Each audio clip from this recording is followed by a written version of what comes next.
पवित्र रथयात्रा उपलक्षे शिशु अधिकार सुरक्षा सचेतनता निमंते पुरी श्रद्धावाली ओडिशा राज्य शिशु सुरक्षा आयोग ओडिशा सरकार तरफ एक सूचना शिक्षा और जोगाजोग स्टल उद्घाटित हो जाइए। स्टल को माननीय उपमुख्यमंत्री तथा महिला और शिशु विकास एवं पर्यटन मंत्री प्रभाती परिड़ा उद्घाटन करथिले।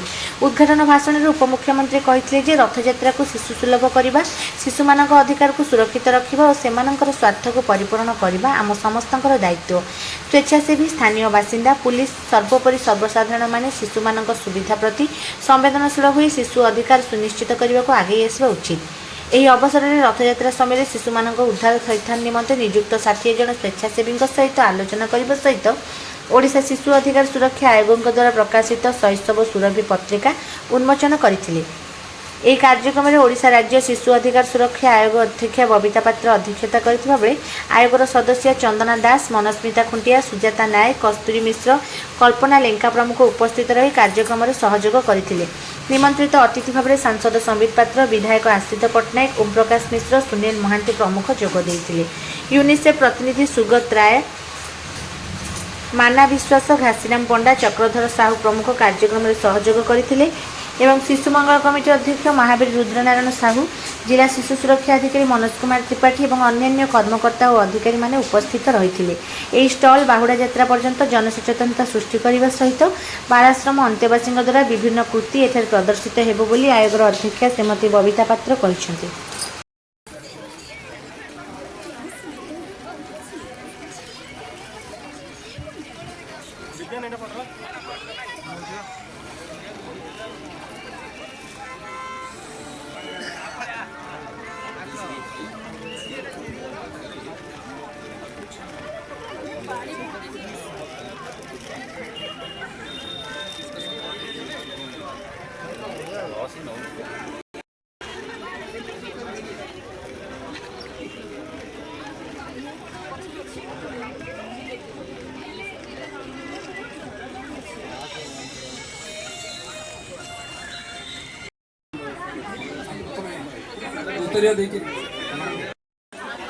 एवं बालाश्रम पिला मानक मध्य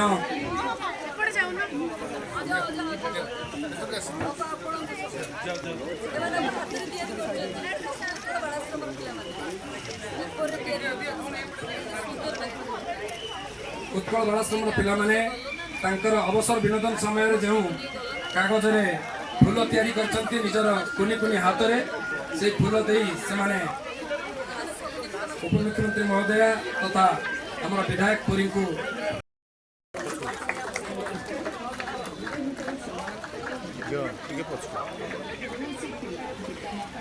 पछू पड़ेगा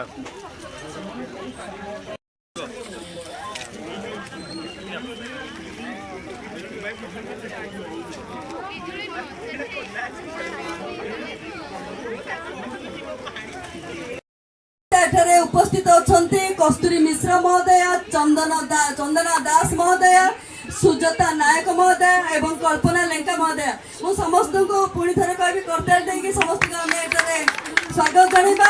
आम निकटे उपस्थित अच्छा यही सब कार्यक्रम आमको संपूर्ण भाव सहयोग करुवा यूनिसेफ आमर माना विश्वास जी एवं सुगत राय उपस्थित अच्छा समस्त स्वागत जनवा करताल देकी। आम निकटे आमर सीडब्ल्यूसी चेयरपर्सन एवं तांकर मेंबर माने मध्य उपस्थित अछंती एवं मो सामने उपस्थित मोर समस्त स्वेच्छासेवी माने पुओ झियो गुड़िक मुझे कहबिनी भाई भौणी मोर पुओ झियो माने समस्त को मु माने अभिनंदन जनाऊँगी एवं समस्त को मु धन्यवाद देवी। यही वर्षार मध्य सब ठिया होइचंती एवं आमर उत्कल बालाश्रम जेते भी पिला आछंती समस्त को मु स्वागत जनाऊँगी। आज यही कार्यक्रम को संपूर्ण भाव सहयोग कर INPR एवं आमर जिला प्रशासन से स्वागत जनाऊँगी एवं मोर OCPCR मुख्य भाव ऑफिस जो आमर सचिव अच्छा शिशु अधिकार सुरक्षा आयोग चेयरपर्सन। देखो शिशु सुलभ रथ यात्रा आमरी राज्य शिशु अधिकार सुरक्षा आयोग एवं यूनिसेफ गोटे मिलित प्रयास गोटे स्टल उद्घाटन होती। माननीय उपमुख्यमंत्री स्टल को उद्घाटन कर रथ यात्रा आरंभ कर ସୁନାବେଶ ପର୍ଯ୍ୟନ୍ତ ଆମର ପ୍ରାୟ 60ଟା ଭଲ୍ୟୁଣ୍ଟିୟର ଏଠାରେ ନିୟୋଜିତ କରାଯାଇଛି, ଯୋଉମାନେ କି କୌଣସି ଶିଶୁ ଅସୁବିଧାରେ ପଡିଲେ ତାଙ୍କୁ ସହାୟତାରେ ହାତ ବଢେଇବେ। ତା ଛଡା ଆଜି ଆମର ଏଠାରେ ଗୋଟେ ମାନେ ଶୈଶବ ସୁରଭି ନାମରେ ଏକ ପତ୍ରିକା, ତ୍ରୈମାସିକ ପତ୍ରିକା ଗୋଟେ ଉନ୍ମୋଚନ କରାଗଲା ମାନ୍ୟବର ମୁଖ୍ୟମନ୍ତ୍ରୀଙ୍କର କରକମଳରେ। ଏବଂ ଏଠାରେ ଆମର ପୁରୀର ବିଧାୟକ ସୁନୀଲ ମହାନ୍ତି ମହୋଦୟ ମଧ୍ୟ ଉପସ୍ଥିତ ଥିଲେ ଏବଂ ସମସ୍ତ ଟିମ୍ ଉପସ୍ଥିତ ରହିଥିଲେ।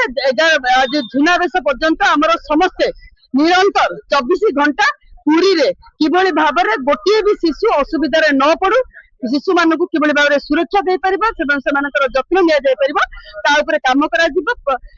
ଆମର ବିଶେଷ କରି 1098 ଯୋଉ ଚାଇଲ୍ଡ ହେଲ୍ପଲାଇନ ନମ୍ବର ଅଛି, ସେଥିରେ କଲ୍ କରିକି କୌଣସି ପିଲା ଅସୁବିଧାରେ ପଡିଲେ କିଭଳି ଭାବରେ ତାକୁ ସହାୟତା କରିପାରିବା, ବାପା ମାଠୁ ଯଦି କିଏ ଦୂରେଇକି ରହିଲା ତାକୁ କିଭଳି ଭାବରେ ତାଙ୍କର ପରିବାର ସହିତ ମିଶା ଯାଇପାରିବ, ତା ଉପରେ ମଧ୍ୟ ଟ୍ରେନିଂ ଦିଆଯାଇଛି ଆମର ୟୁନିଟ୍ କୁ। ଏବଂ ଆମର ଜିଲ୍ଲା ପ୍ରଶାସନ ତଥା ଜିଲ୍ଲା ଶିଶୁ ସୁରକ୍ଷା ୟୁନିଟ୍ ମଧ୍ୟ ଏଥିରେ ଆମକୁ ସହାୟତା କରିଛନ୍ତି ଏବଂ CWC ମଧ୍ୟ ଆମ ସହିତ ଅଛନ୍ତି। ତେଣୁ ସମସ୍ତେ ପ୍ରଭୁ ଜଗନ୍ନାଥଙ୍କ କୃପାରୁ କିଭଳି ଭାବରେ ରଥଯାତ୍ରାରେ ଗୋଟିଏ ବି ଶିଶୁ ଅସୁବିଧା ନ ହୁଅନ୍ତୁ, ସେମାନେ ସମସ୍ତେ ସୁରକ୍ଷିତ ରୁହନ୍ତୁ ଏବଂ ରଥଯାତ୍ରା ଶିଶୁ ସୁଲଭ ରଥଯାତ୍ରାରେ ପରିଣତ ହୁଅନ୍ତୁ। ମୋ ନାଁ ମହାବୀର ରୁଦ୍ରନାରାୟଣ ସାହୁ, ମୁଁ ଜିଲ୍ଲା ଶିଶୁ ମଙ୍ଗଳ କମିଟି ଅଧ୍ୟକ୍ଷ ଅଛି। ବର୍ତ୍ତମାନ ରଥଯାତ୍ରା ପାଇଁକା ଓଡ଼ିଶା ଷ୍ଟେଟ୍ ଚାଇଲ୍ଡ ପ୍ରୋଟେକ୍ସନ କମିଶନରଙ୍କ ସହିତ ୟୁନିସେଫର ଅନୁକୂଲ୍ୟରେ ମିଶିକିରି ଜିଲ୍ଲା ପ୍ରଶାସନ ତରଫରୁ ଏଠି ଆମର ଆଜି ଷ୍ଟଲ ଖୋଲା ହେଲା। ଏଠି ଆମର ଆଜି 60 ଜଣ ଭଲ୍ୟୁଣ୍ଟିୟର ଅଛନ୍ତି। ଯଦି କୌଣସି ପିଲା କୋଉଠି ହଜିଯାଇବା ଖୋଜେ, ଆମର 15ଟା ସ୍ପଟ ଷ୍ଟଲ ସେମାନେ ସମସ୍ତେ ରହିବେ। ରହିଲା ପରେ ସେ ଯଦି ପିଲା କୌଣସି ହଜିଯାଏ କୋଉଠି ଚାଇଲ୍ଡ ଲେବର ସବୁ ରେସ୍କ୍ୟୁ ଅଛି, ଏଇ 10 ଟାଇମରେ ଆମର ପିଲାଙ୍କୁ ସାହାଯ୍ୟ ଯଥାକ୍ରମ କରାଯିବ। ବାପା ମା ମାନଙ୍କ ସହିତ ଫେରିବା ହେବ ତାଙ୍କ ଇଏ ସହିତ ଏଇଭଳିଆ କାର୍ଯ୍ୟକ୍ରମ ହେଇଛି। ଆଉ ଭଗବାନ ଜଗନ୍ନାଥ ପାଇଁ ମୁଁ ଅପେକ୍ଷା କରେ କେମିତି କୋଉ ପିଲା ବି ହଜନ୍ତୁନି କି ନ ହଜନ୍ତୁ, କିମ୍ବା ବାପା ମାଙ୍କଠୁ ନ ଅଲଗା ହୁଅନ୍ତୁ, କିମ୍ବା କୌଣସି ଅସୁବିଧାର ସମ୍ମୁଖୀନ। ଜୟ ଜଗନ୍ନାଥ।